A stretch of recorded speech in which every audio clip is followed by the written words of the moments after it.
우리 찬송가 287장 함께 드리겠습니다. 찬송가 287장입니다. 예수 앞에 나오면 죄사함 받으며 주의 품에 안기어 편히 쉬리라. 우리 수만 믿으면 모두 구원 얻으며 영생 복락 면류관 확실히 받겠네. 예수 앞에 나와서 은총을 받으며 마음의 기쁨 넘치어 감사하리라. 우리 수만 믿으면 모두 구원 얻으며 영생 복락 면류관 확실히 받겠네. 예수 앞에 설 때에 흰 옷을 입으며 밝고 빛난 내 집에 길이 살리라. 우리 수만 믿으면 모두 구원 얻으며 영생 복락 면류관 확실히 받겠네. 아멘. 우리 찬송가 269장 함께 드리겠습니다.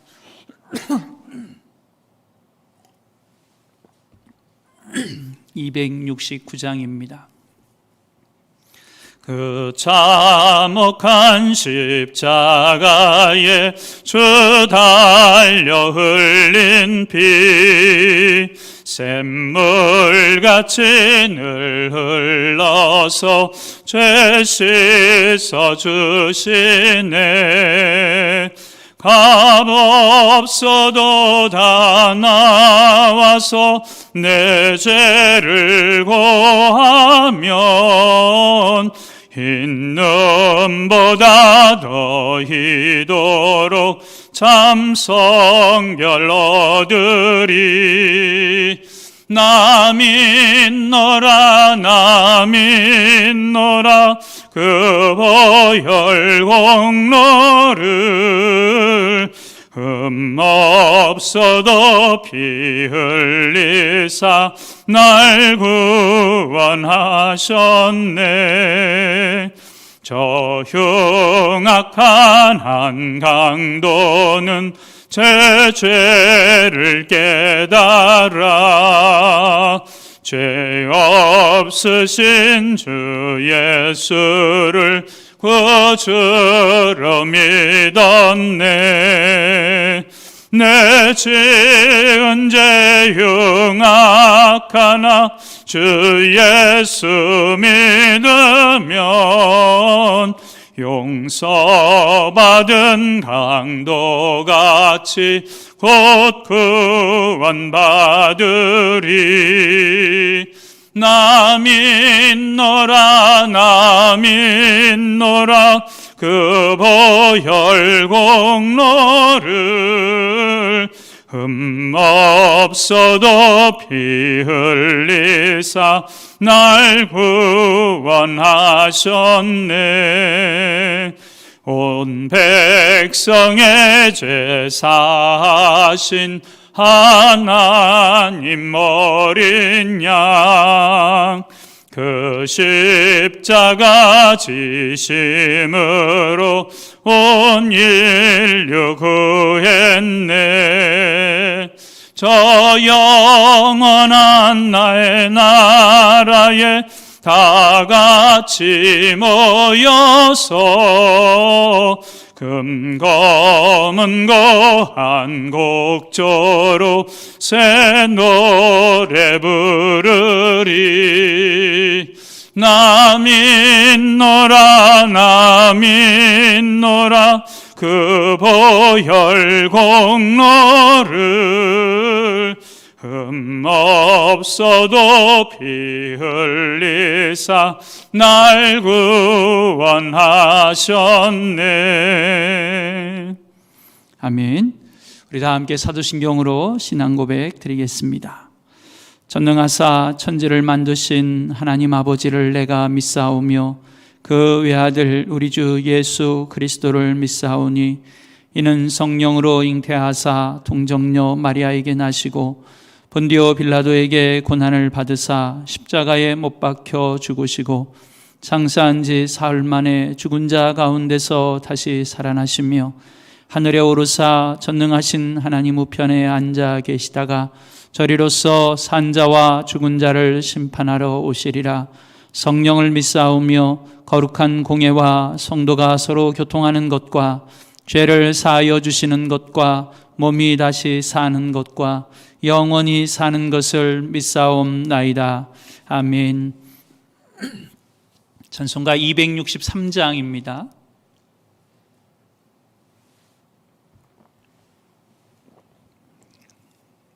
와, 권사님 오셨습니다.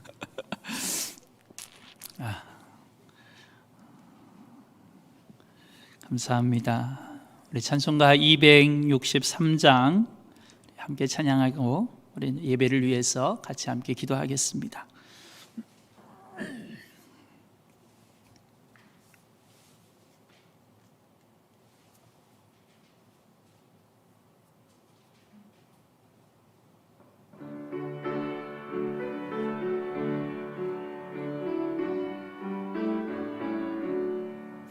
이 세상 험하고 나 비록 약하나 늘 기도 힘쓰면 큰 권능 얻겠네. 주의 은혜로 대속받아서 피와 같이 붉은 죄는 같이 이겠네. 주님의 권능은 한없이 크오니 돌 같은 내 마음 곧 녹여주소서. 주의 은혜로 대속받아서 피와 같이 붉은 죄는 같이 이겠네.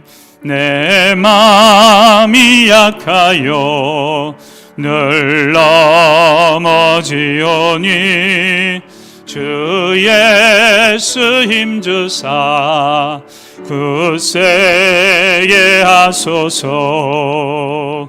주의 은혜로 대속받아서 피와 같이 붉은 죄는 같이 이겠네. 죄사함 받은 후 새 사람 되어서 주 앞에 서는 날 늘 찬송하겠네. 주의 은혜로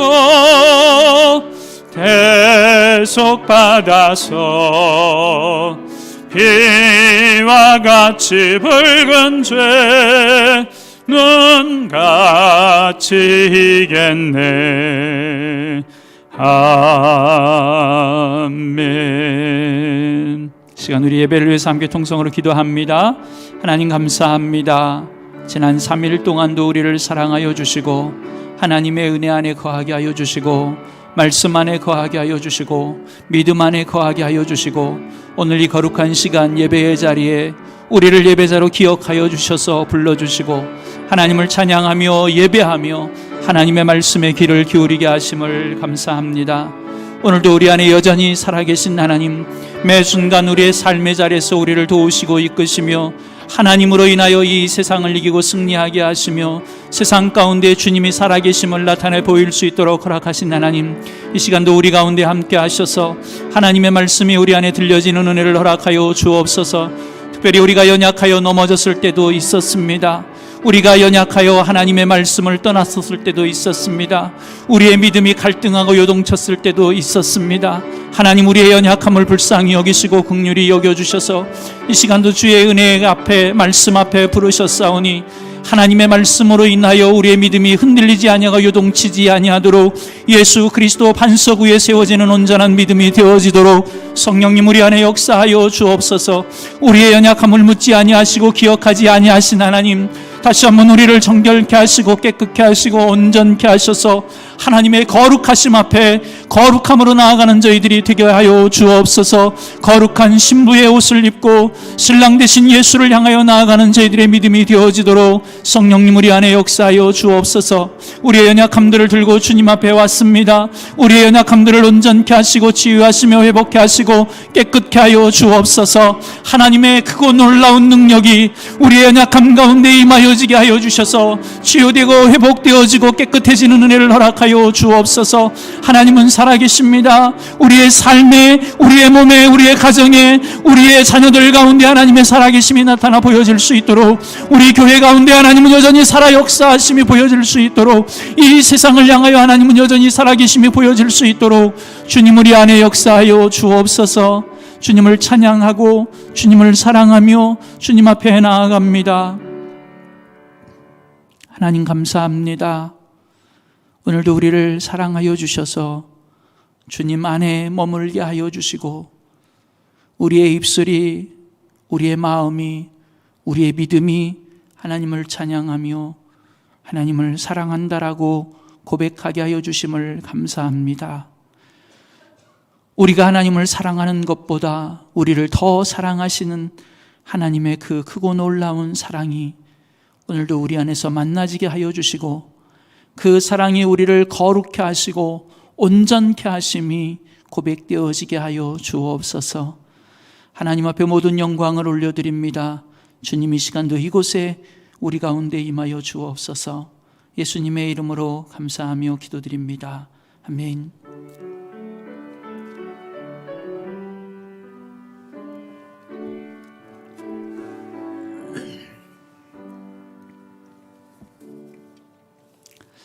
아멘.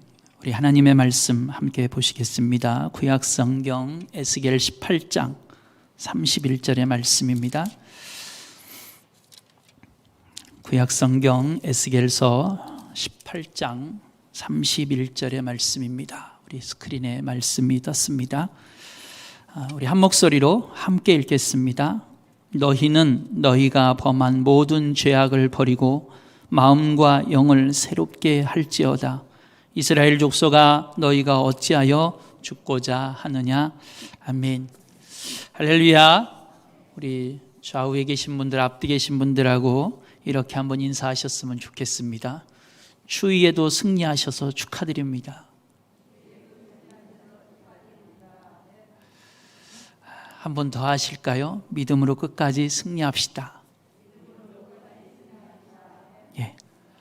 저와 여러분 모두가 믿음으로, 믿음 안에서 끝까지 달려갈 길을 다하고 승리하는 우리 모두가 되기를 간절히 소원합니다. 오늘은 회개의 의미와 그리고 그 방법에 대해서 함께 말씀을 나누려고 하는데요. 우리가 너무나도 익숙한 단어이지요. 회개라고 하는 단어. 그리고 우리가 끊임없이 하나님 앞에 설 때마다 하는 것 또한 그것이 회개입니다. 그래서 뭐 새삼스러울 게 없을 수도 있고 굳이 다 아는 것을 목사님이 추위에 또 여기까지 왔는데 그 얘기를 하시려고 그러시나요? 라고 하실 수도 있지만 그럼에도 오늘 이 시간 우리가 다시 한번 하나님의 말씀에 비추어서 회개라고 하는 것에 대해서 함께 말씀을 나누려고 그럽니다. 여러분 나누어드린 그 유인물에 보면 마음 열기에 39살 되던 어느 날 이렇게 시작하고 있는데요. 이 사람은 존 뉴턴이라고 하는 영국의 목사님의 이야기입니다. 그분의 앞의 이야기를 조금 더 해드린, 지면이 부족해서 다 여러분에게 실어드릴 수가 없었는데요. 좀 더 그 앞부분의 이야기를 좀 해드리면, 이분은 영국의 기독교 가정에서 태어났습니다.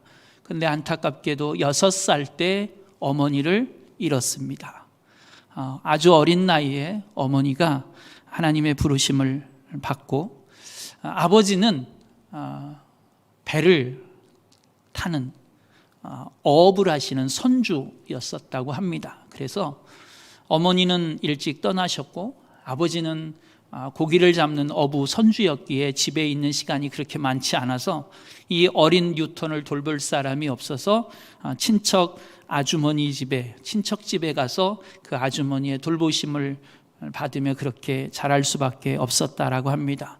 그런데 그렇게 어려서 어머니를 잃고 또 아버지와 함께 하지 못하면서 또 친척 집에서 그렇게 있으면서 이 어린 뉴턴은 배우지 말아야 될 나쁜 모습들을 아마 많이 보면서 배우면서 그렇게 자라게 됐던 것 같습니다. 그래서 그가 9살 됐을 때 그를 케어해 주던 친척 아주머니가 아버지를 불러서 이렇게 이야기했다고 그럽니다. 내가 낳았으니 내 자식 내가 거두어 가라.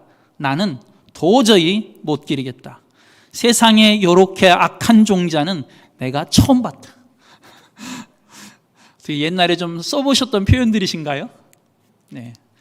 이 아주머니가 뉴턴을 더 이상 이제 케어하기가 힘들다고 아버지에게 돌려보내는 그런 장면입니다. 그래서 이 어린 뉴턴은 아버지와 함께 돌아와서 어쩔 수 없이 아버지가 하는 그 배를 어려서부터 아버지와 함께 타게 되었다라고 하는 것이지요. 그래서 어찌 보면 어려서부터 이렇게 뱃사람으로 그렇게 자랐는데, 여러분 뱃사람들이 굉장히 거칩니다. 말도 거칠고 몸도 거칠고 투박하고 그렇습니다. 근데 이 어린 뉴턴이 아버지와 함께 그렇게 배를 타면서 그 뱃사람들의 그 거친 모습들, 그리고 그 투박한 모습들, 조금 솔직하게 표현하면 아주 좋지 못한 그런 모습들을 이 어린 뉴턴이 배우면서 자라게 되고, 그러면서 이 어린 나이에 아주 나쁜 행동들을 했던 것 같습니다. 그래서 17살 되었을 때 그는 아버지로부터도 내처짐을 받게 됩니다. 9살 때 아버지와 함께 배를 타기 시작했던 이 어린 뉴턴이 17살이 되었을 때 아버지에게 또 한 번 내쳐지게 되는데, 그때 아버지가 했던 표현이 이렇다라고 합니다. 나는 너 같은 자식을 둔 적이 없어. 이제 네가 네 갈 길로 가서 죽어도 오지 마라. 내가 죽어도 오지 마라. 너는 내 자식 아니야. 네, 해보셨어요? 이러면서 이 17살이 된, 어찌 보면 아직은 어린 그 뉴턴을 아버지가 내치게 됩니다. 그때 이 뉴턴이 이렇게 이야기했다고 합니다. 뭐 내가 내쫓으면 못 살까 봐? 나도 내 갈 길로 간다. 그러면서 아버지를 떠났다라고 하는 것이죠. 그렇게 아버지를 떠난 이 뉴턴이 영국 해군의 수습 선원으로, 정식 해군이 아닌 수습 선원으로 영국 해군의 배를 타게 되었고, 얼마 후에 여기서도 도망쳐서 그 당시에 유행했던 노예 상인의 포르투갈 배에 타서 그 노예 상인들과 함께 협력하여 쉽게 말하면 인신매매를 하는 그런 일을 하게 되었지요. 근데 수년 동안 그 일을 하면서 너무 힘들어서 야반도주하다시피 그 배에서 도망쳐 나와서 어느 해안가에서 도움을 요청하다가 이 뉴턴이 마침 스코틀랜드로 가는 영국 배를 타게 됩니다. 그런데 그 배가 역시 노예 상선이었습니다. 그래서 그 배에서 여전히 안 좋은 그런 일들을 하게 되었던 것이지요. 그리고 너무 힘들었던 그가 이제 어느 날 하나님 앞에 기도를 하게 되는 장면이 오늘 우리가 읽은 우리 프린트문에 있는 39살 되던 어느 날입니다. 그런데 이 뉴턴이 하나 이렇게 수많은 우여곡절을 겪으며 어떻게 보면 아주 어린 시절부터 그리고 젊은 시절을 보냈던 이가 기억을 한 것이 한 가지 있었습니다. 그것은 6살 때 떠나가신 그 어머니가 자신을 위해서 매일같이 눈물로 기도하던 그 어머니의 모습을 이 뉴턴은 잊지 않고 기억하고 있었다라고 하는 것이죠. 6살 때 떠나가신 어머니, 자신이 6살 될 때까지 자신을 위해서 눈물로 기도하던 그 어머니의 모습을 이 뉴턴은 기억하고 있었습니다. 그가 39살 되던 어느 날 그가 타고 있던, 어찌 보면 자신의 배가 스코틀랜드 근처를 항해하던 중에 큰 풍랑을 만나게 됩니다. 아마 그는 이때까지도 여전히 노예 매매 상업을 하고 있었던 것 같습니다. 근데 그 풍랑 속에서 이 뉴턴은 항로를 벗어나지 않고 안전한 항구에 가기 위해 온갖 사투를 다 벌입니다. 우리가 바울이 만났던 그 유라굴로라는 풍랑을 기억하십니까? 그 풍랑을 만났을 때 바울은 그 배의 선주와 선원들이 그 배에 있는 모든 것들을 다 버리면서까지 안전한 항구를 향해 가려고 하는 그 사투의 모습을 보게 됩니다. 오늘 뉴턴이 그랬던 것 같습니다. 그래서 배에 있는 모든 것들을 다 버리며 선원들은 어떻게든지 이 풍랑을 이기고 배가 파손되지 않고 항구에 도착하기를 애쓰고 있습니다. 심지어는 그 배에 있던 노예 상인들까지도, 노예들까지도 그 풍랑 속에 던져버리며 그렇게 사투를 벌입니다. 그런데 이 풍랑을 이겨나갈 길이 보이지 않습니다. 그때 뉴턴은 어머니가 떠올랐습니다.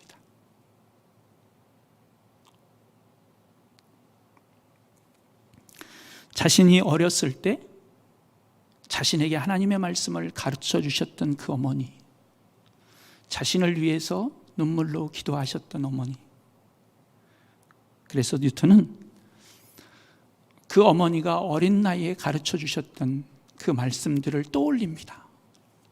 그리고 아마 자기 선장이 머무는 선장실이었던 것 같습니다. 그 방에 들어가서 뉴턴은 기도하기 시작합니다. 30년이 넘도록 어찌 보면 한 번도 불러본 적이 없는, 찾아본 적이 없는 하나님입니다. 그런데 그 절체절명의 순간 뉴턴은 무릎 꿇고 하나님을 찾기 시작합니다. 뉴턴이 이렇게 기도했다 그러지요. 내 어머니의 하나님이요, 당신이 있는지 없는지 모르지만 만약 살아계신다면 한 번만 살려주십시오. 저의 모든 죄를 용서하여 주시고 저에게 단 한 번만 기회를 주옵소서. 저를 이 죽음에서 구해 주시면 일생을 주님께 바치겠습니다. 살려주시기만 하면 내가 반드시 개과천선하여 주님의 사람으로 살겠습니다. 한 번도 불러보지 못하고 찾아보지 않았던 그 하나님을 찾으며 뉴턴은 울부짖으며 자신의 생명을 위해서 살려달라고 몸부림치며 하나님을 찾고 있습니다. 그러면서 뉴턴이 이렇게 고백하지요. 하나님, 저 좀 용서해 주세요. 제가 개과천선하겠습니다. 그런데 그 순간 놀라운 일이 벌어집니다. 뉴턴이 기도하고 있던 방을 두드리는 노크 소리가 들립니다. 누군가가 와서 뉴턴이 기도하고 있는 그 방의 문을 두드립니다. 온 방을 뒤척이며 가슴치며 눈물을 흘리며 부르짖으며 기도하고 있는 그 뉴턴의 귀에 노크 소리가 들려서 문을 열고 누군가 나가봤더니 그때 한 사람이 달려와 이렇게 외칩니다. 선주님, 풍랑이 잠잠해졌습니다. 할렐루야지요?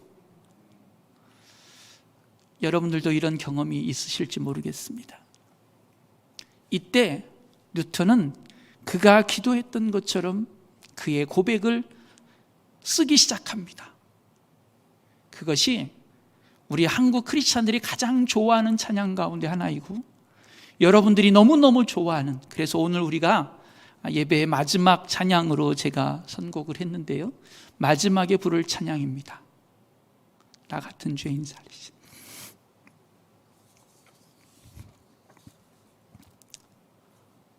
뉴턴은 그 하나님 앞에 이렇게 고백합니다.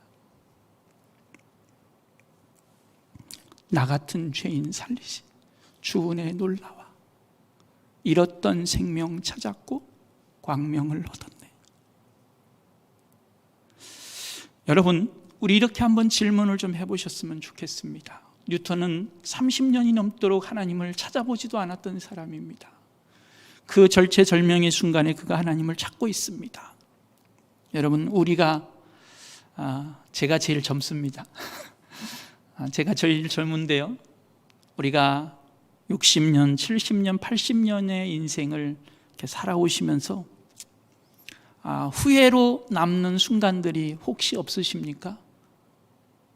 나는 그때 그 순간이 지금도 후회스러워. 그때는 내가 잘못된 선택을 했던 것 같아. 왜 그때 나는 그렇게 살았을까? 그렇게밖에 살 수 없었을까?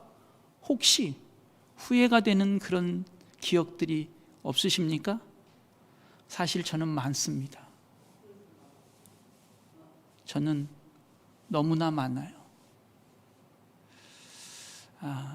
저희 어머니를 위해서도 제가 하지 말아야 될 결정을 하고 서울에, 우리 대한민국에 내놓으라 하는 그런 병원의 의사들을 쫓아다녔던 경우들도 있고, 하지 말아야 됐던 그런 수술을 해야만 했던, 내가 그 수술 동의서에 사인을 했던, 그래서 지금도 그것이 어머니한테 여전히 죄송하고, 물론 그때는 그게 최선이었으니까 그럴 수밖에 없었지만 시간이 지나고 나니 그것이 잘못된 선택이었었던 것을 알게 되었을 때 너무나 후회스러운 그런 사인을 했던 기억이 있습니다. 저는 어찌 보면 어린 나이였지만 사인을 해야만이 수술을 할 수 있다기에 수술의 동의서에 사인을 했던 기억이 있습니다. 여러분, 우리 인생에 후회가 되는 기억들이 혹시 있으십니까? 여러분, 우리가 40년, 50년, 60년 믿음의 길을 걸어오고 신앙의 길을 걸어오고 있는데, 그리고 앞으로도 몇 년이 될지 모르지만 믿음의 길을 걸어갈 텐데, 내 믿음의 길에 혹시 후회스럽고 아쉽고 안타까웠던 그런 순간들은 없으십니까? 역시 저는 많습니다. 믿음의 길에서도, 목사로서도 하나님 앞에 여전히 죄송한 선택을 했던 기억들이 지금도 있습니다. 여전히 자유스럽지 못합니다. 그래서 너무너무 하나님 앞에 지금도 죄송합니다. 여러분, 그런 기억들이 혹시 없으십니까? 혹시 그런 기억 때문에 하나님 앞에, 하나님 나를 용서해 주시고 새롭게 해 주시고 다시 하나님 앞에서 온전케 세워지게 해 주세요 라고 그렇게 기도하셨던 기억들은 없으십니까? 여러분, 오늘 말씀 열기에 보면 우리가 회개에 대해서 함께 말씀을 나눌 텐데요, 여러분, 우리는 우리 육신의 질병이 오면 통증을 느낍니다. 그 통증이 참 싫지요. 그런데 미국의 폴 브렌트라고 하는 이 나환자들을 위해서 사역을 했던 이 폴 브렌트라고 하는 분이 자신이 은퇴할 때에 자신에게 이런 질문을 던지는 사람이 있었다 그럽니다. 당신이 평생을 나환자들을 위해서 수고하고 헌신했는데 마지막으로 이 은퇴의 시점에 마지막으로 그들에게 해줄 선물은 없으십니까? 그것이 있다면 무엇이 있습니까? 라고 질문했을 때 이 폴 브렌트는 이렇게 대답했다고 그럽니다. 내가 그들에게 해줄 수 있는 마지막 선물이 만약에 있다면 그것은 아픔입니다. 통증입니다. 고통입니다. 이렇게 표현했다고 합니다. 왜냐하면 나환자라고 하는, 성경의 문둥병이라고 하는 것은 내 살이 썩어 문드러져 떨어나가도 고통과 아픔과 통증을 느낄 수 없기에 치료가 불가능하기 때문에 그렇습니다. 다시 말하면 내 안에 그 아픔의 고통이 느껴지면 치료의 방법을 찾고 치료할 수 있는 기회를 얻게 되는데 그것을 못 느끼기 때문에 치료의 기회를 놓쳐버리는 거 아닙니까? 그래서 내가 할 수 있다면 그들에게 마지막 아픔을 느낄 수 있게 해주고 싶습니다. 이런 이야기를 했다고 그럽니다. 여러분, 우리가 하나님 앞에서 회개해야 되는 것, 다시 말하면 회개해야 된다라고 하는 건 죄가 있다는 것입니다. 그 죄라고 하는 것은 우리가 아픔을 느끼고 고통을 느끼며 하나님 앞에서 오려내야 되고 떨쳐버려야 되고 멀리해야 되는 회개의 기회를 가져야 하는, 그래야만이 우리가 그 죄로부터 자유케 되어지고 거룩해지고 온전해질 수 있는 것입니다. 그래서 우리에게 회개는 너무너무 중요합니다. 회개라는 표현이 우리에게는 별로 듣고 싶지 않은 단어입니다. 말하기도 부담스러운 단어입니다. 그러나 회개는 너무너무 중요합니다. 왜냐하면 내가 그것을 회개할 필요성을 느낀다라고 하는 건 내가 하나님 앞에서 그 죄를 멀리하고 거룩해질 수 있는 기회를 얻는다는 것입니다. 마치 질병이 내가 왔을 때 고통을 고통으로 느낄 수 있는 것처럼 말입니다. 그래서 우리는 이 죄에 대해 회개해야 합니다. A번에 보면 이렇게 표현되어 있습니다. 죄에 대한 가책, 올바른 후회, 이걸 우리는 회개라고 그럽니다. 여러분, 회개는 단순한 후회가 아닙니다.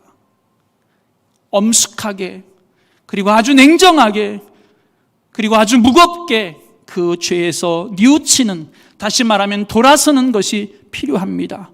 호세아 5장 15절에 보면 호세아는 이렇게 말합니다. 그들이 그 죄를 뉘우치고 내 얼굴을 구하기까지 내가 내 곳으로 돌아가리라. 그들이 고난받을 때에 나를 간절히 구하리라. 고난이 왔을 때 하나님을 구하게 되고 그 죄를 뉘우치면 하나님 앞에 나아갈 수 있게 된다는 것이죠. 여러분, 회개는 돌이키는 것입니다.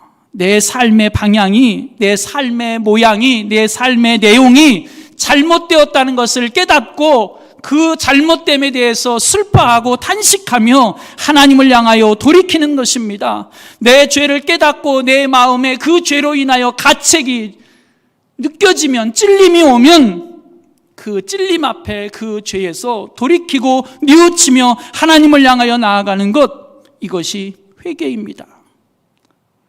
여러분, 내가 가는 길이 잘못됐다라고 하는 것을 느끼지 못하는 사람은 절대 돌이킬 수 없습니다. 그래서 여러분, 내가 회개할 기회를 얻는다는 건 얼마나 큰 축복인지 모릅니다. 내가 잘못된 길로 가고 있다라고 하는 것을 깨닫게 되어지는 건, 그래서 돌이킬 수 있는 기회를 얻는 건 얼마나 큰 축복인지 모릅니다. 여러분, 그래서 우리에게 회개를 위한 근심은 하나님의 구원에 이르게 하는 하나님의 큰 축복입니다. 고린도후서 7장 9절로 10절 말씀에 보면 이렇게 말씀합니다. 내가 지금 기뻐함은 너희로 근심하게 한 까닭이 아니요 도리어 너희가 근심함으로 회개함에 이른 까닭이라. 너희가 하나님의 뜻대로 근심하게 된 것은 우리에게서 아무 해도 받지 않게 하려 함이라. 하나님의 뜻대로 하는 근심은 후회할 것이 없는 구원에 이르게 하는 회개를 이루는 것이요 세상 근심은 사망을 이루는 것이니라. 사도 바울이 고린도 교회에 편지를 보내서 그들을 책망했습니다. 신앙생활 쉽게 말하면 잘해야 된다, 말씀 앞에 거룩해야 된다, 싸우지 마라, 이런 편지의 내용을 써서 보냈는데, 바울이 처음에는 그것을 하면서 보내고 나서 나중에 미안한 마음이 들었다는 겁니다. 아우, 내가 너무 심했나? 괜히 이 편지를 보냈나? 이런 마음이 들다가 바울이 깨달았다라는 겁니다. 아니야, 잘했네. 너무 잘했어. 왜? 내가 보낸 그 편지의 내용을 저 고린도 교회 교인들이 보고, 자신들이 돌이켜야 될 것이 무엇인지, 하나님이 기뻐하시는 것이 무엇인지 그들이 말씀 앞에서 근심하고 하나님 앞에서 고민하며 자신들의 잘못된 부분들에 대해서 회개하고 돌이키는 기회를 얻게 되었다. 그래서 하나님의 구원에 이르게 되었다라는 것을 깨닫게 돼서 처음에는 편지를 쓴 그것에 대해서 후회함이, 아쉬움이 있었지만 오히려 잘했다라고 생각하게 되었다라는 말씀이 우리가 읽은 고린도후서 7장 지금 9절로 10절에서 바울이 하고 있는 말씀입니다. 여러분, 성경은 근심의 두 가지를 이야기합니다. 하나는 우리가 세상에서 살아가면서 세상 속에서 세상을 바라보며 하는 근심입니다. 또 하나는 하나님의 말씀 앞에서 우리의 죄를 붙들고 하는 근심입니다. 그런데 세상의 근심은 우리를 죽음에 이르게 하지만 하나님의 말씀 앞에서 하는 그 근심은 우리를 구원에 이르게 한다라고 성경은 오늘 우리에게 가르쳐주고 있습니다. 여러분, 오늘 우리는 무엇 때문에 근심합니까? 세상 속에 살다 보니 어쩔 수 없이 세상 것 때문에 근심하게 됐나요? 아니면 세상에 살고 있지만 오늘 하나님의 말씀 앞에 내 삶을 비추어 보면서 그 말씀이 내 삶에 이루어지는 과정 가운데 내 연약함과 내 허물과 내 죄의 모습들이 발견되어져 그것들을 붙들고 하나님의 구원의 은혜를 사모하며 그 죄를 떨쳐내기 위해 근심하고 계시나요? 여러분, 우리가 우리의 죄를 붙들고 근심하여 회개하고 돌이켜 하나님의 구원의 자리에 이르게 되어지는 데는 성령의 도우심이 있어야만 합니다. 여러분, 우리의 힘으로 절대 이루어지지 않습니다. 내 힘으로 될 수 있다면 저는 너무 좋겠어요. 근데 내 힘으로 되어지지 않습니다. 성령의 도우심이 있어야만 우리는 그 죄를 붙들고 근심하게 되고 그 죄로 해서 회개하게 되고 하나님의 구원에 이르게 되어지는 것이지요. 요한복음 16장 8절은 이렇게 말씀합니다. 그가 와서, 그는 보혜사 성령을 말씀합니다. 예수님이 말씀하십니다. 그가 와서, 보혜사 성령이 오셔서 죄에 대하여, 의에 대하여, 심판에 대하여 세상을 책망하시리라. 죄에 대하여, 의에 대하여, 심판에 대하여 세상을 책망하시리라. 나를 책망하시리라 말씀합니다.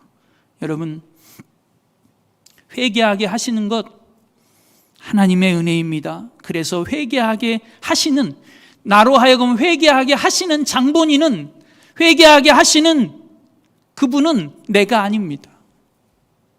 하나님이십니다. 그러나 회개해야만 하는 회개의 책임은 나에게 있습니다. 하나님이 회개하게 하시지만 회개하는 사람도 있고 안 하는 사람도 있다, 이 이야기입니다. 그래서 회개의 책임은 나에게 있습니다. 회개할 힘도 하나님이 주십니다. 그러나 회개하는 것은 나 사람에게 있습니다. 여러분, 이 이야기는 이런 이야기입니다. 우리가 언젠가 하나님 앞에 갔을 때 회개하지 않은 것에 대해서 하나님 앞에 변명할 수 없다라는 것이지요. 그래서 우리는 하나님 앞에 회개할 수 있는 은혜를 달라고 구해야 합니다.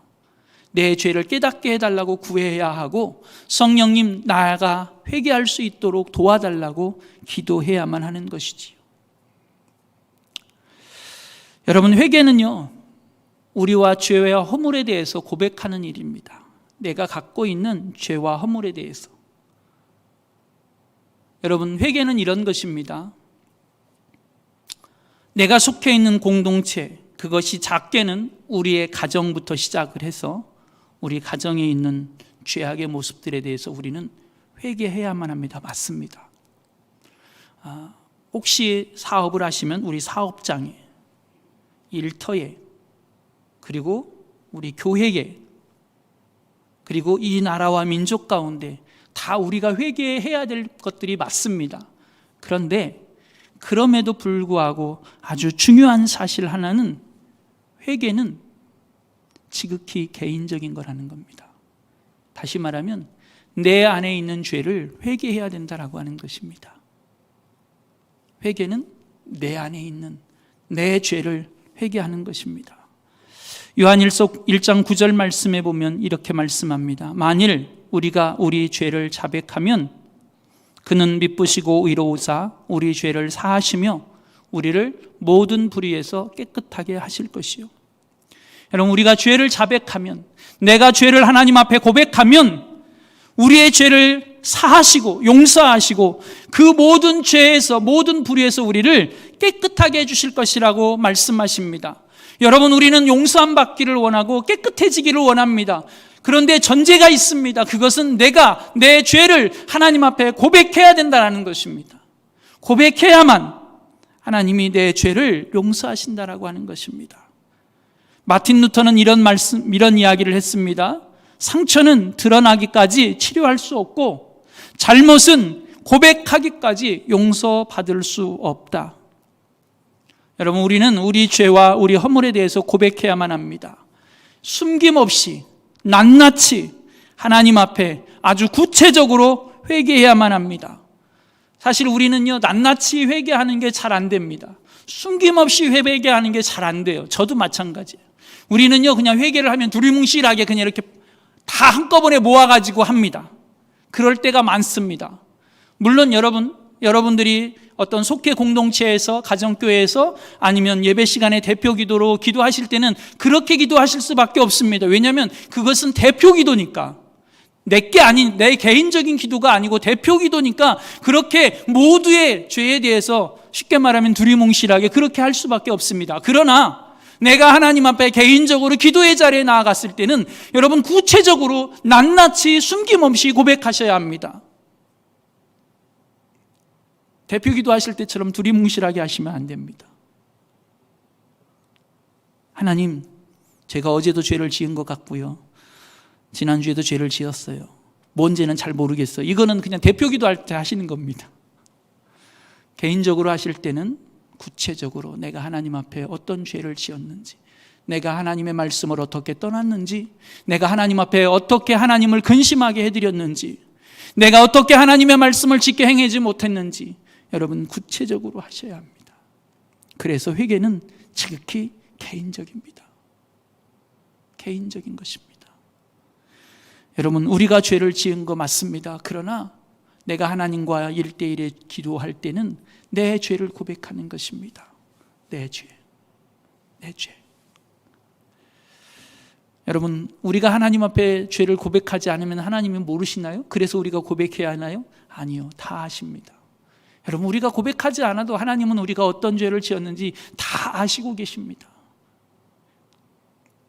그럼에도 불구하고 하나님은 우리의 그 고백을 통해 우리의 죄를 용서하시고 우리로 하여금 그 죄에서 자유함을 얻게 하시려고, 하나님은 우리로 하여금 그 죄로부터 우리를 강건케 하시고 거룩케 하시려고 하나님은 우리가 우리의 죄를 남김없이 숨김없이 고백하기를 원하고 계십니다. 여러분, 저와 여러분 모두가 우리의 죄가 깨달아지는 은혜가 있기를 소원합니다. 그리고 하나님 앞에 고백할 수 있는 은혜가 있기를 또한 소원합니다.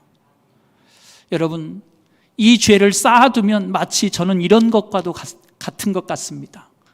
여러분, 우리가 삶을 살아가면서, 인생을 살아가면서 요즘 이 시대에 신종병들이 참 많이 발생을 하지요. 옛날에는 없던 병들이. 그런데 많은 전문가들은 우리 안에 생겨나는 많은 병들이 스트레스에 의해서 생겨난다라고도 이야기를 합니다. 스트레스가 굉장히 많은 영향을 미친다라고 이야기하지요.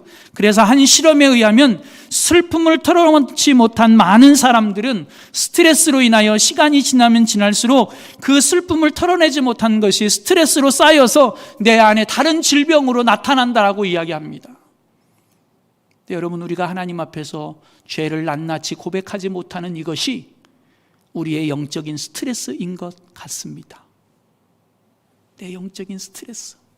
그래서 그것이 쌓여가고 시간이 지나고 지날수록 내 영혼이 자꾸만 병들어가고 온전치 못한 모습을 나아가게 되는 것이지요.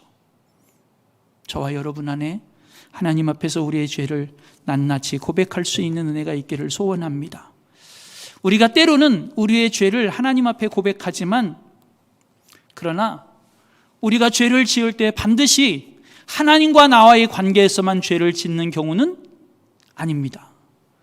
우리가 죄를 짓는 경우에는 누군가와 관련되어져 있는 경우들도 많이 있습니다.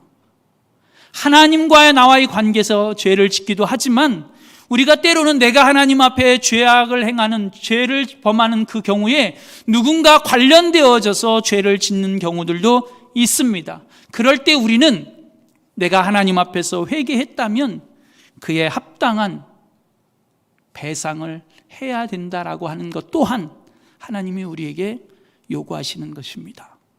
왜냐하면 하나님과 나와의 관계에서 우리가 하나님 앞에 회개하고 용서를 구하는 것이 맞지만, 누군가의 관계에서 내가 죄를 지었다면 누군가는, 제3자는 그로 인하여 많은 아픔과 상처를 경험할 수 있기 때문에 그렇습니다.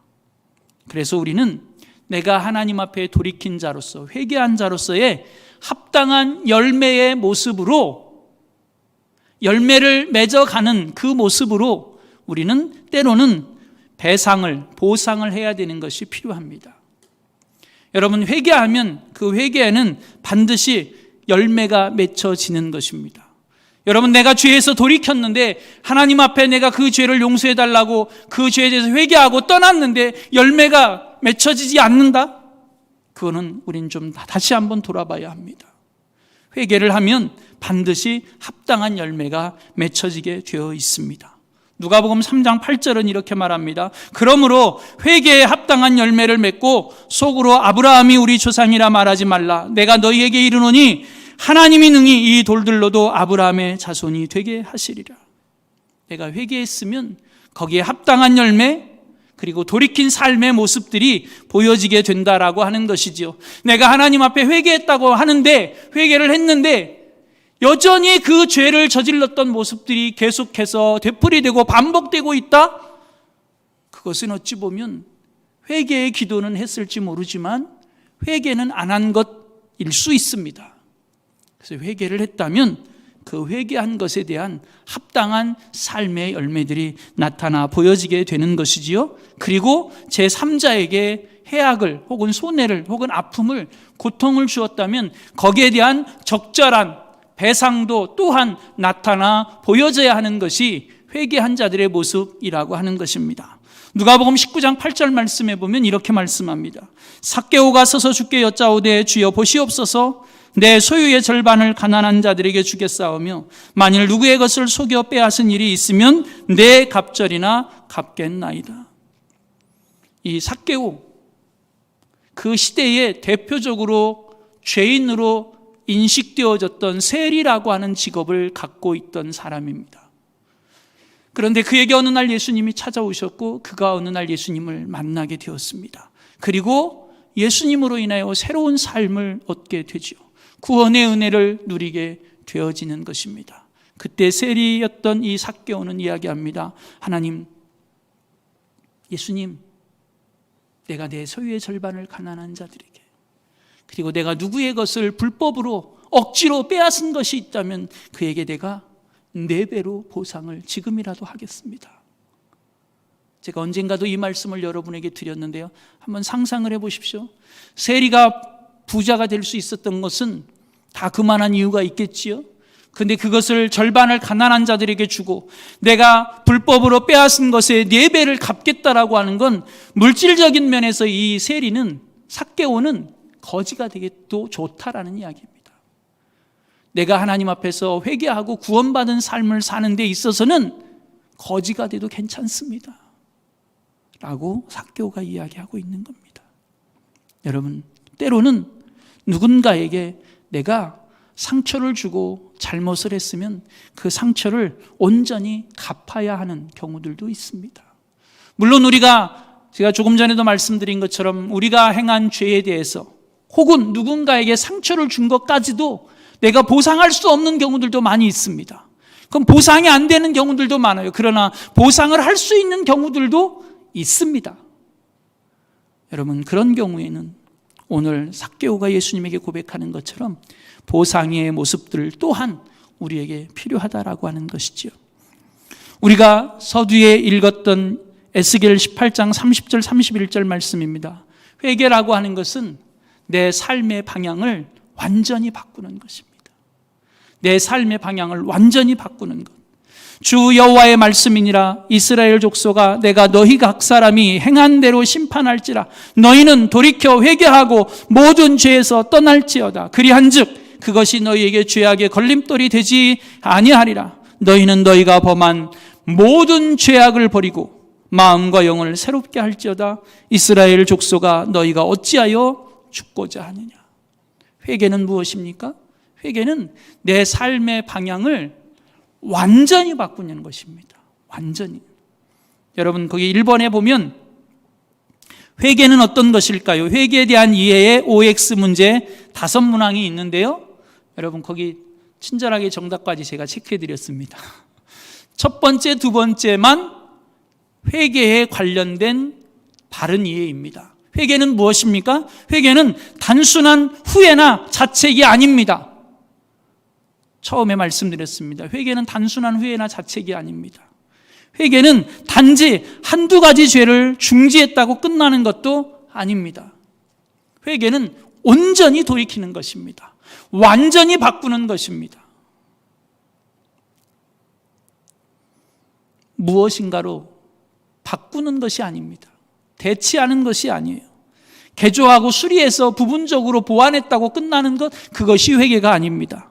하루에 술 5병 먹던 술꾼이 3병 마시게 됐다고, 조금 줄였다고 회개가 아니라고 하는 것이지요. 열차 안에서 선행을 행했다고 그것이 회개가 되어지는 것이 아니라고 하는 것입니다. 누가복음 15장 20절 말씀입니다. 이에 일어나서 아버지께로 돌아가니라. 아직도 거리가 먼데 아버지가 그를 보고 측은히 여겨 달려가 목을 안고 입을 맞추니. 회개는 무엇인가요? 회개는 아버지를 떠났던 그 자리로 다시 돌아가는 것입니다. 아버지께로 다시 돌아가는 것입니다. 여러분, 회개라고 하는 것, 히라보로 메타노니아라고 되어져 있습니다. 이 메타노니아라고 되어져 있는 이 의미가 갖고 있는 건 마음의 완전한 변화, 그리고 의지의 새로운 결단, 그리고 삶의 목적에 대한 갱신이라는 의미를 담고 있습니다. 회개는 무엇입니까? 회개는 내 마음이 완전히 바뀌어지는 것입니다. 내 삶의 새로운 결단이 일어나는 것입니다. 내 삶의 목적이 하나님께로 완전히 바뀌어지는 것, 이것이 회개입니다. 우리 운전을 하시는 분들 이해가 되시죠? 가던 방향에서 완전히 유턴하는 것입니다. 좌회전하는 게 아니에요. 좌회전해가지고 또 우회전해서 이렇게 가는 게 회개가 아닙니다. 완전히 가던 길을 유턴하는 것입니다. 여러분이 만약에 KTX를 타고 부산을 가시는데요, 부산 가려면 KTX가 제일 편한지는 모르겠어요. 저는 아직 한 번도 한 번 타봤어요. 부산까지는 아니지만. 여러분 생각해 보세요. 내가 부산을 가려고 KTX를 탔는데 내가 KTX를 잘못 타가지고 목포로 가는 KTX를 타고 호남선으로 가고 있어요. 어떻게 해야 돼요? 빨리 내려야 돼요. 빨리. 그게 대전을 지났으면 빨리 내려서 다시 대전까지 와서 거기서 갈아타는 한이 있어도 빨리 내리셔야 됩니다. 그냥 기차 안에서 나 부산으로 가야 되는데 얘 왜 목포로 가고 있지? 나 저 끝에까지 돌로 갈 거야. 기차 안에서 뛴다고 그 기차가 부산으로 가요? 여러분, 그 기차 안에서 아무리 발 동동 굴르고 아무리 뛰어도 그 기차는 그냥 목포로 가는 거예요. 빨리 내리셔야 합니다. 내가 목포로 가고 있네? 잘못 탔어. 근데 옆에 보니까, 어르신이 계시네. 어린 아이가 있어. 내가 여기서 착한 일 좀 많이 하고, 저 사람들에게 맛있는 것도 좀 사주고, 그러면 그 기차 안에서 내가 목포로 가던 방향에서 어떻게 부산으로 옮겨지는 거예요? 아니에요. 아무리 발을 동동 굴르고, 아무리 그 기차 안에서 선을 베풀어도 그냥 기차는 목포로 가는 거예요. 나는 그냥 목포까지 가는 거예요. 엉뚱한 데 가서 내리게 되는 거예요. 여러분, 오늘 우리가 이 멸망의 기차를 타고 있다면 우리는 빨리 내려야 돼요. 죄의 기차를 타고 있다면 빨리 내려서 하나님께로 돌아가야만 하는 것이지요. 여러분, 회개의 경험이 그래서 우리 안에 끊임없이 일어나야만 합니다. 왜냐하면요, 우리는 이 세상에 살지만 세상적인 존재가 아니기 때문에, 육의 몸을 입고 사는 육적인 존재만이 아니기 때문에 그렇습니다. 누가복음 17장 15절로 16절 말씀에 보면 이렇게 말씀합니다. 그 중에 한 사람이 자기가 낳은 것을 보고 큰 소리로 외쳐 하나님께 영광을 돌리며 돌아와 예수의 발 아래 엎드려 감사하니 그는 사마리아 사람이라. 우리는 사마리아 사람이어야 하기 때문에 그렇습니다. 다시 말하면 우리는 이 세상에 살지만 인간의 육적인 문제들만 갖고 사는 게 아니에요. 영적인 존재들이에요. 영적인 사람입니다. 육신의 질병이 고쳐지고 내 인생의 문제가 해결되어진 거 하나님 앞에 감사해야지만 그것이 끝이 아니라고 하는 거예요. 이 사마리아 사람처럼 하나님 앞에 나와 하나님을 찬양하며 하나님께 영광을 돌리며 하나님의 구원의 은혜를 누려야만 하는 영적인 존재들이라고 하는 것입니다. 그래서 우리는 하나님께 나아가는 회개의 경험이 끊임없이 일어나야만 하는 것이지요. 여러분, 고아와 고아 그리고 미아 차이가 뭔지 아세요? 고아는 뭐죠? 그렇죠. 고아는 부모가 없는 사람들을 고아라고 그래요. 미아는요? 그렇죠. 미아는요 부모가 있어요. 그런데 어찌다 보니까 부모하고 손 떨어져 가지고 에버랜드 갔다가 미아 보호소에 있는 애들, 걔들을 보고 미아라고 그러는 거예요. 부모님이 있는데 손을 놓쳐버린 거죠. 그래서 지 혼자 지 가고 싶은 대로 솜사탕 쫓아갔다가 부모하고 떨어진 아이들을 우린 미아라고 그러는 거예요. 여러분, 이 지구의 그 어느 누구도 하나님이 버린 자식은 없습니다. 하나님 앞에서 버려진 고아는 없어요. 하나님이 구원받기를 원하지 아니하는 자녀가 이 세상에는 아무도 없습니다. 하나님은 모두가 다 구원 얻기를 원하십니다. 그런데 이 세상의 미아들은 너무 많습니다. 어느 날 우리도 그 자리에 있었습니다. 그런데 지금은 그 미아의 자리를 떠나서 여기 하나님의 품에 와 있습니다.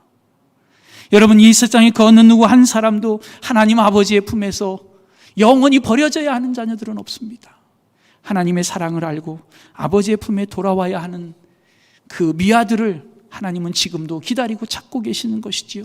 그래서 아버지는 이 탕자 아들이 돌아오기를 기다리며 그가 돌아오는 모습을 먼 발치에서 보았을 때 그를 측은히 여겨 가서 목을 안고 그를 맞이하였던 것처럼 우리 하나님 아버지는 지금도 이 미아들이 돌아오기를 기다리고 계십니다.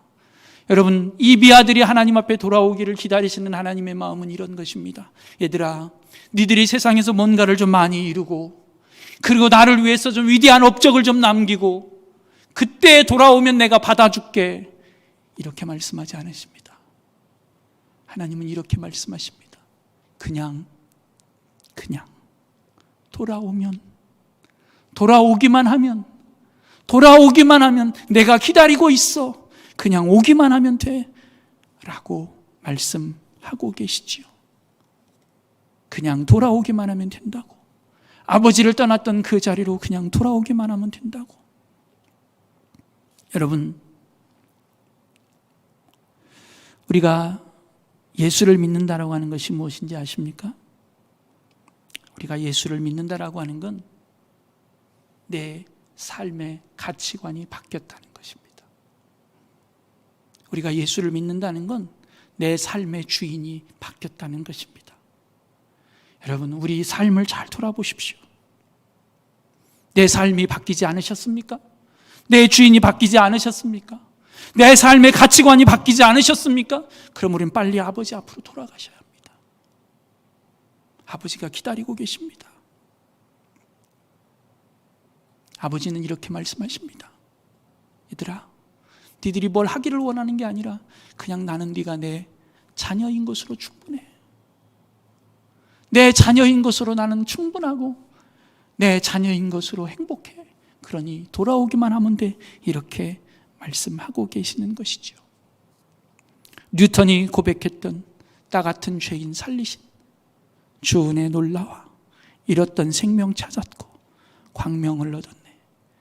그가 39살에 노예 상산에서 건짐을 받아 그는 그 이후에 자신이 고백했던 것처럼 하나님, 나 단 한 번만 살려주시면 내가 주님을 위해 헌신하고 주님의 뜻대로 살겠습니다 라고 고백했던 것처럼 그는 평생을 위대한 복음의 전도자로 그렇게 위대한 하나님을 찬양하는 그 찬양 시들을 쓰면서 그의 삶을 살아갔습니다. 그가 82세에 세상을 떠났는데요, 82세에 세상을 떠났을 때 그는 이렇게 자신의 묘비에 묘비명을 써달라고 부탁했다고 그럽니다.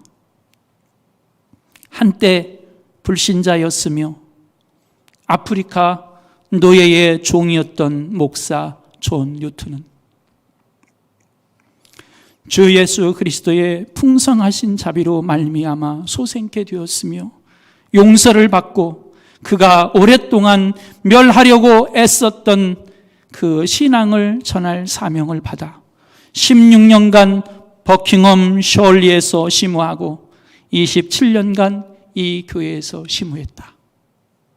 이렇게 묘비명에 써달라고 했다고 그럽니다. 사랑하는 여러분, 오늘 우리는 우리의 삶을 주님께로 향해야만 합니다. 주님께로 나아가야만 합니다. 아주 구체적으로, 아주 개인적으로, 아주 낱낱이 내 연약함들을 주님 앞에 고백하며 주님께 나아가는 저와 여러분 되어지기를 소원합니다. 여러분, 그 생각열기에 보면 누가복음 15장에 탕자에 관련된, 우리가 흔히 말하는 탕자의 비유라고 하는 아버지의 사랑을 다시 한번 만날 수 있는 말씀이 기록되어져 있습니다. 여러분, 이 말씀을 다시 곰곰이 한번 묵상해 보시기를 바라고요. 여러분, 회개는 이론이 아닙니다. 내 마음, 내 진실, 내 삶, 내 고백입니다.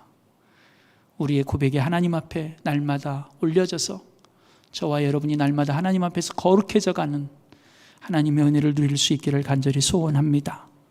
기도하겠습니다. 하나님, 오늘도 우리를 하나님의 자녀로 맞아주셔서 감사합니다. 우리의 연약함에 대해 묻지 아니하시고 오늘도 우리를 하나님의 용서의 은혜의 자리, 하나님의 거룩함의 은혜의 자리에 머물게 하여 주심을 감사합니다. 우리의 연약함과 우리의 죄악의 모습들을 주님 앞에 고백하며 하나님의 그 큰 사랑을 더 풍성히 누리며 살아가는 저희들이 되게 하옵소서. 예수님의 이름으로 감사하며 기도드립니다. 아멘. 교회 생활 안내해 드리겠습니다. 주일 예배는 1부 8시 그리고 2부 9시 30분 청소년부 예배로 3부 11시 예배로 드려지고 있고요. 수요 성경 공부는 오전 10시 30분, 오후 7시 30분에 드려지고 있습니다. 심야 기도회 금요일 오후 9시에 이곳 3층 대예배실에서 있습니다. 금주는 사교구에서 특별 찬양을 준비해 주시면 감사하겠습니다. 지난 주일 은혜 중에 당회를 잘 마쳤습니다. 우리 병원에 입원하신 우리 성도님들을 위해서 계속해서 기도해 주셨으면 좋겠습니다. 빠른 회복을 위해서 기도해 주시길 부탁드리고요. 연말정산 필요하신 분들은 사무실로 전화 주시면 준비하도록 하겠습니다. 2023년 강단장식 그리고 점심 대접하시길 희망하시는 분들은 철문에 부착되어 있습니다. 기록해 주시면 되겠습니다. 우리 찬송가 305장 함께 드리신 후에 우리 주님 가르치신 기도로 수요 오전 예배를 마치겠습니다.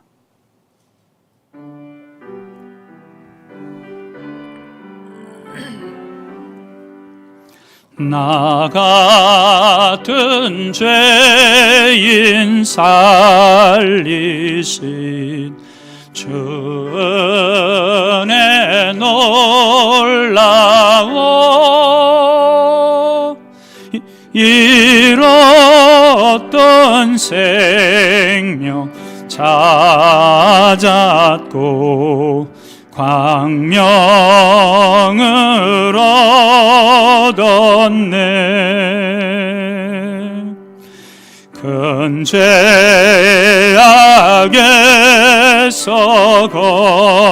건지신 주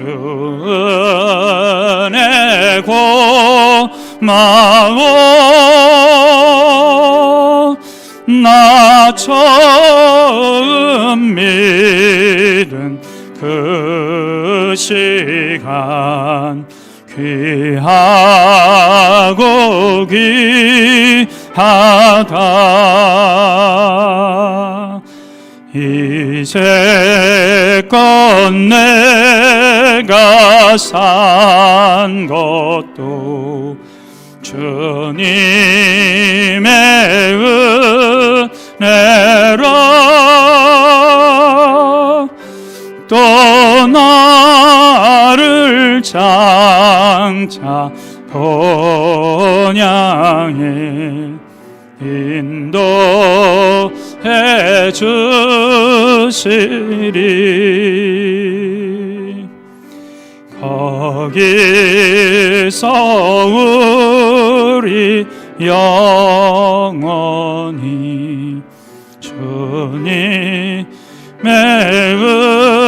은혜로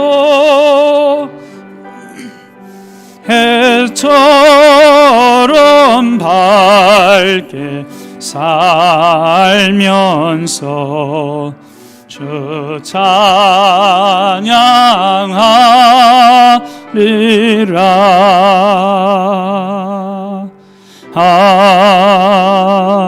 아멘. 하늘에 계신 우리 아버지여, 이름이 거룩히 여김을 받으시오며 나라가 임하시오며 뜻이 하늘에서 이루어진 것 같이 땅에서도 이루어지이다. 오늘 우리에게 일용할 양식을 주시옵고 우리가 우리에게 죄 지은 자를 사하여 준 것 같이 우리 죄를 사하여 주시옵고 우리를 시험에 들게 하지 마시옵고 다만 악에서 구하시옵소서. 나라와 권세와 영광이 아버지께 영원히 있사옵나이다. 아멘.